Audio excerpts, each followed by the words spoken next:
ఒక ఇంటిలో ఒక పేద యజమాని కుక్క ఉండేది. ఒక్కొక్క రోజు అన్నం కూడా ఉండేది కాదు.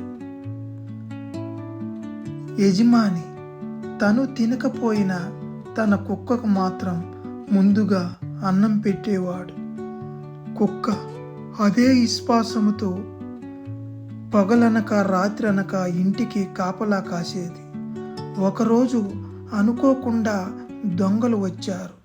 రాగానే కుక్క గట్టిగా అరచి అందరినీ కాపాడింది.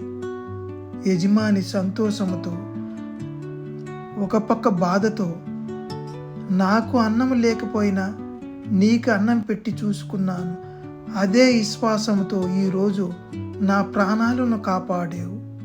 ఈ రోజుల్లో మనుషులకు లేకపోయినా కుక్కకు ఉంది విశ్వాసం అని నిరూపించావు. ఈ వీడియో నచ్చితే ప్లీజ్ మర్చిపోకుండా మా ఛానల్ సబ్స్క్రైబ్ చేసుకోండి. Bye bye.